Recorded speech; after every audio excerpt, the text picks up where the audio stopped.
The night was still. A strange quiet had settled over Meadowbrook, but it wasn't peaceful.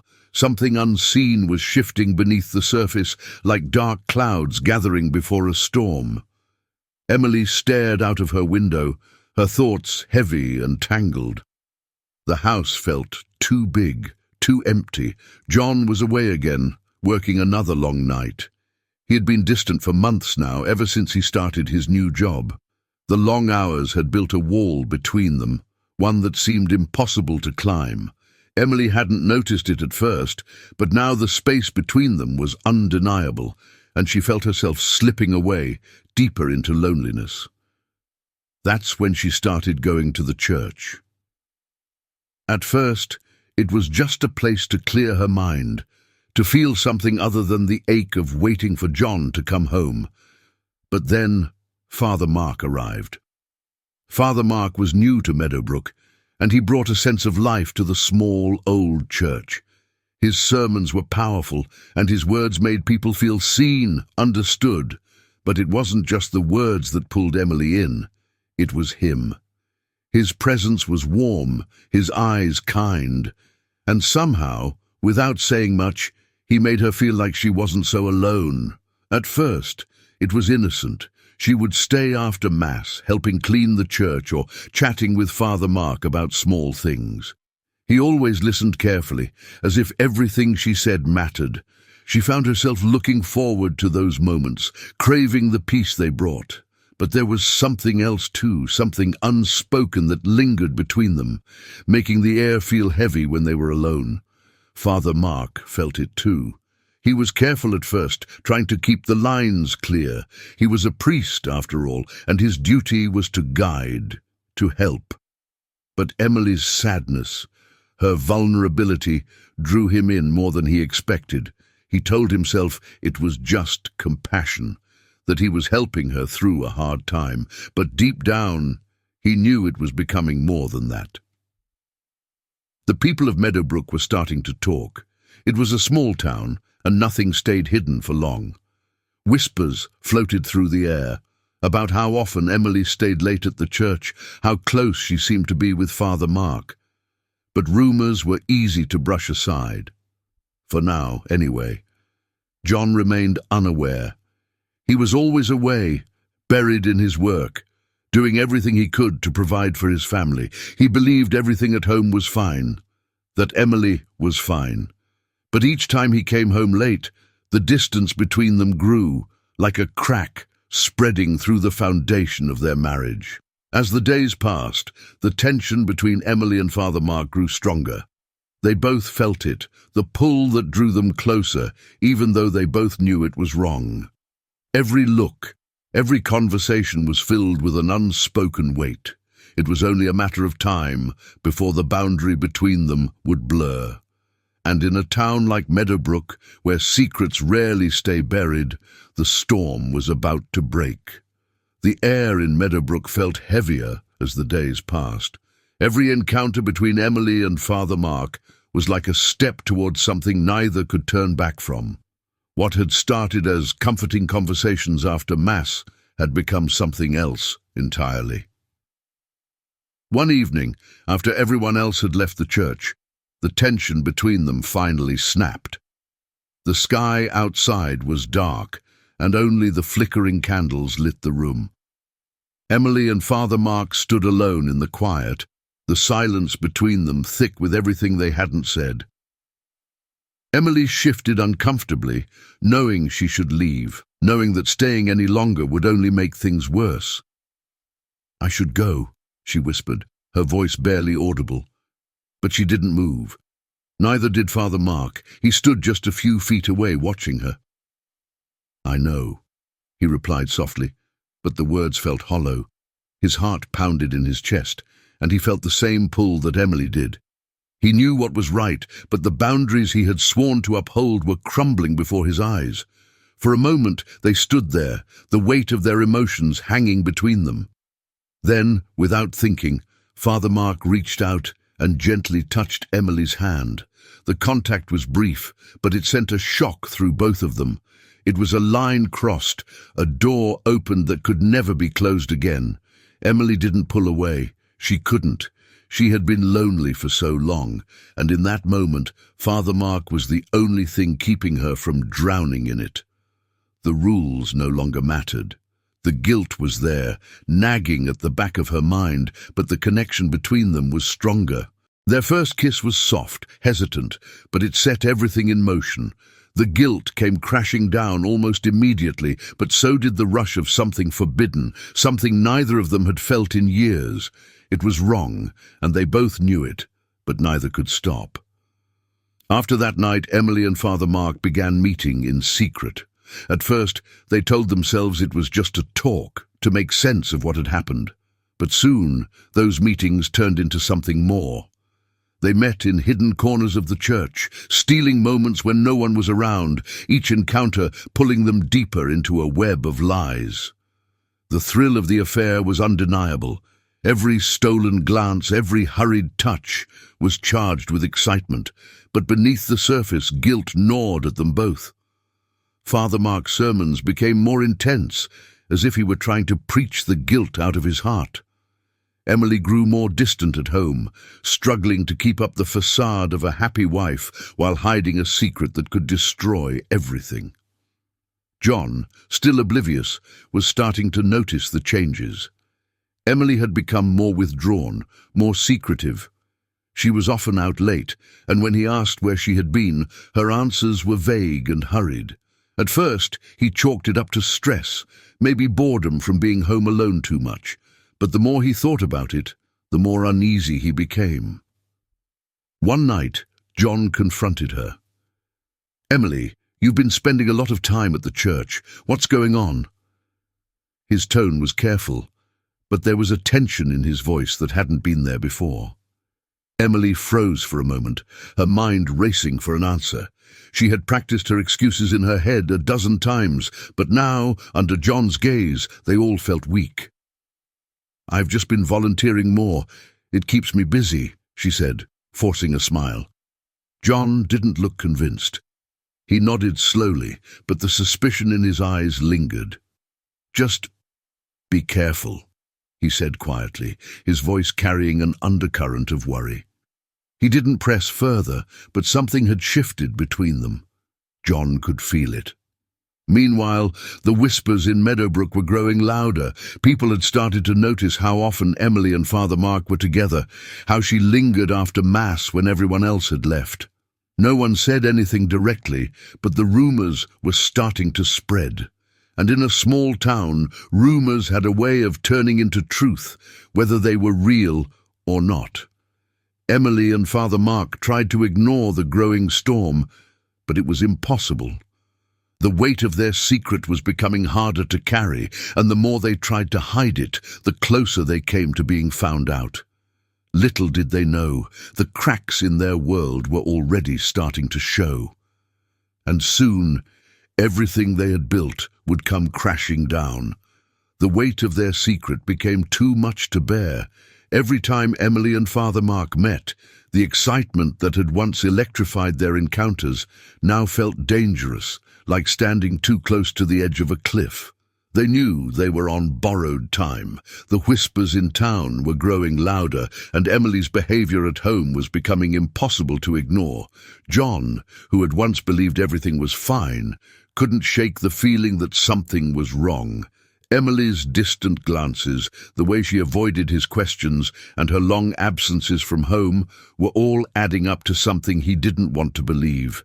He had tried to dismiss it, telling himself it was just the strain of his work and her boredom, but the doubts gnawed at him day and night. One afternoon, John found the proof he needed, something small but damning. A text message on Emily's phone, brief but intimate and clearly meant for someone else. His heart dropped. His worst fear was true. Emily was seeing someone else. The shock was quickly replaced by anger. The betrayal cut deep, and John's mind raced. Who was it? Who had his wife been seeing behind his back? The pieces of the puzzle began to fit together, her late nights at the church, her sudden closeness to Father Mark. It couldn't be him. Could it? Determined to uncover the truth, John made a plan. That evening, when Emily left for another supposed volunteer session at the church, John followed her.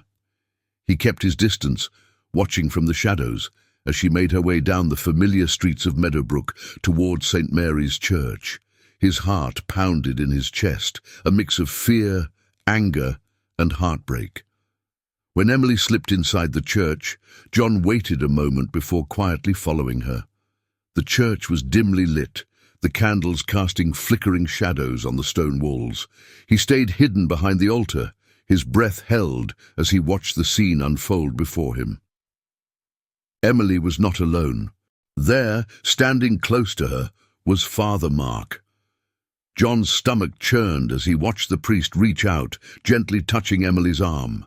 The way she looked at him, the way his touch lingered, it was all the confirmation John needed.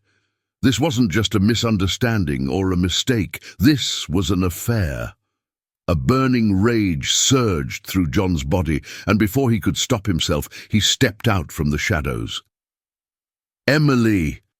His voice was loud, sharp, cutting through the stillness of the church. Both Emily and Father Mark turned, their faces drained of colour. Emily's eyes widened in horror, and Father Mark, usually so composed, stood frozen, clearly shaken. The guilt on their faces was unmistakable. John's fists clenched at his sides, his entire body trembling with anger. "How could you do this to me? To us?" His voice was filled with a pain that neither Emily nor Father Mark had ever heard before. It was raw, broken, full of betrayal. Emily opened her mouth to speak, but no words came out. The reality of being caught had frozen her in place. She could feel the weight of John's heartbreak crashing down on her, and it was suffocating. "I didn't mean for this to happen," Emily stammered, tears welling up in her eyes. Father Mark took a step forward, his hands raised in a weak attempt to calm John down. "John, please, listen. This isn't what you think," he said, his voice trembling slightly. "We didn't plan for this. It's complicated." "Complicated?" John spat, his voice rising in disbelief. "You're a priest. You swore an oath. You're supposed to help people, not destroy their lives."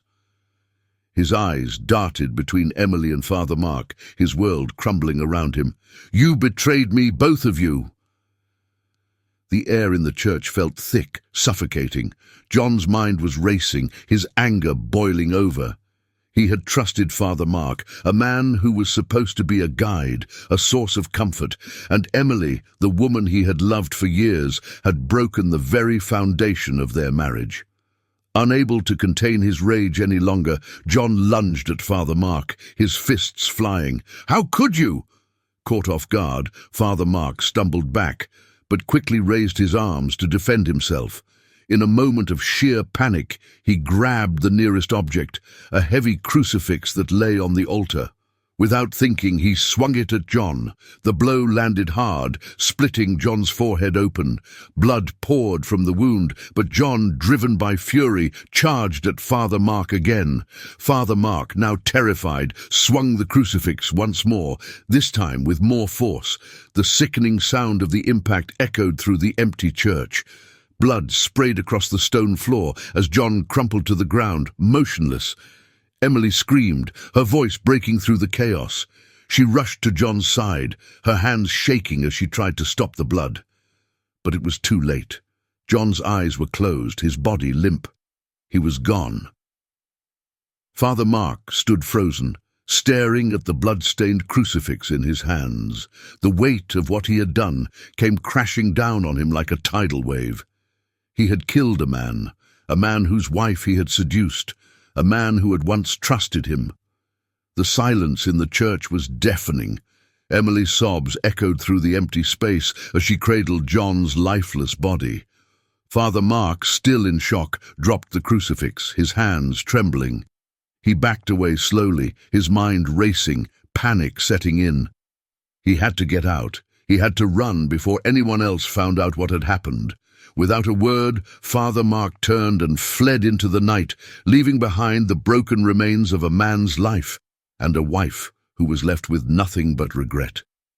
Father Mark ran through the dark streets of Meadowbrook, his breath coming in ragged gasps. His heart pounded in his chest, not just from the running, but from the terror and guilt that gripped him. Blood, John's blood, was still fresh on his hands, and the image of his lifeless body haunted him with every step.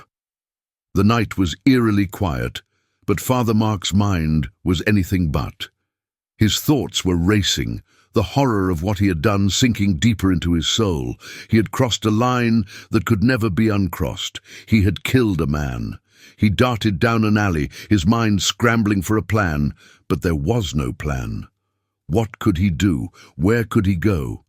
He was a murderer now, a man who had betrayed everything he was supposed to stand for.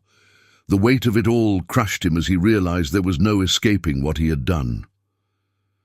Back at St. Mary's Church, Emily remained kneeling beside John's lifeless body, her sobs breaking the heavy silence. Her hands shook as she cradled his head, the reality of the moment sinking in. John was dead. Her husband, the man she had betrayed, was gone forever. And it was all because of her affair with Father Mark. She had destroyed everything. The flashing lights of police cars reflected off the church walls as officers arrived on the scene. Detective Miller, a seasoned investigator with sharp instincts, stepped inside, her expression grim as she took in the horrifying sight. John Reynolds, the respected former Marine, lay dead, and Emily was inconsolable. And Father Mark, the trusted priest, was nowhere to be found. The search for Father Mark quickly became a manhunt. News of John's murder spread fast through the town, shocking the quiet community. People were stunned, unable to reconcile the image of their beloved priest with the brutal crime he had committed. Meadowbrook buzzed with whispers of betrayal, and the once peaceful town was now gripped by fear and disbelief. Detective Miller wasted no time organizing the search. She knew Father Mark wouldn't get far, not with the police closing in. "He's going to the woods," she told her team. "It's the only place he can hide. We need to block every exit." Police cars and tracking dogs fanned out across the town, sweeping through the streets and alleys. The dogs barked, picking up Father Mark's scent, and the officers followed closely, the beams of their flashlights cutting through the darkness. The hunt had begun, and there was no escape. Father Mark, exhausted and on the verge of collapse, stumbled toward the edge of the forest. His legs ached, his lungs burned, but he couldn't stop. He had to keep going. The dense woods ahead offered his only chance. If he could disappear into the trees, maybe, just maybe, he could figure out what to do next. But no matter how far he ran, he couldn't escape the guilt. It followed him like a shadow, reminding him of John's lifeless body, Emily's cries of despair, the blood that now stained his soul. He had thought he could fix everything, that he could control what was happening between him and Emily. But now, it was too late. Everything was broken beyond repair. The barking of police dogs grew louder. Panic surged through Father Mark as he realized his time was running out. He pushed himself harder, his breath coming in ragged gasps as he stumbled deeper into the forest. The trees loomed ahead, dark and foreboding, but even they couldn't protect him from the truth. Detective Miller and her team were close behind. The trail was clear, broken branches, disturbed foliage, and the dogs were leading them straight to him. Miller's face was set in grim determination. She had dealt with men like Father Mark before, people who thought they could escape the consequences of their actions. But there was no escaping this. "Spread out," she ordered. "He can't be far." Father Mark's legs finally gave out beneath him, and he collapsed into a small clearing, gasping for breath. His mind was a whirlwind of guilt, fear, and despair. He had fallen so far, from a man of God to a man on the run, and now there was no way back. The sound of footsteps and barking dogs filled the air. Father Mark looked up, his heart pounding as the beams of flashlights cut through the trees. The police were here. It was over. Detective Miller stepped into the clearing, her gun drawn, her voice steady but firm. "Father Mark, it's over. Put your hands where I can see them." For a moment, Father Mark didn't move. His mind raced, his body shaking with exhaustion. Then, slowly, he raised his blood-stained hands, the full weight of his actions pressing down on him. The officers moved in, cuffing his wrists and leading him away. As they dragged him through the woods, Father Mark's thoughts were a blur of regret and guilt. He had destroyed everything. He had betrayed his vows, his community, and himself, and now all that was left was the crushing reality of his fall from grace. The trial that followed was swift. The evidence against Father Mark was overwhelming, and Meadowbrook watched in stunned silence as the former priest was sentenced to life in prison without the possibility of parole. The town, once trusting and peaceful, was forever changed. Emily, devastated by the loss of her husband and the destruction of her family, faced the harsh reality of her choices. The affair had torn everything apart, and she would carry the guilt of John's death for the rest of her life. Nothing would ever be the same. Father Mark, now confined to a small, cold prison cell, spent his days in silence, haunted by the memories of what he had done. The walls that surrounded him felt like the physical manifestation of his guilt, and no matter how much he tried, he couldn't escape it. There would be no redemption for him. Meadowbrook, a town once defined by its quiet, was left to pick up the pieces. The church, once a place of solace, now stood as a reminder of the darkness that had consumed the town. The people struggled to reconcile the man they had known as Father Mark with the murderer he had become. And so, the story of John, Emily, and Father Mark came to a tragic end, a tale of love, betrayal, and the devastating consequences of a single, fateful night. The scars would remain, etched into the hearts of those who had lived through the horror. Meadowbrook would never forget,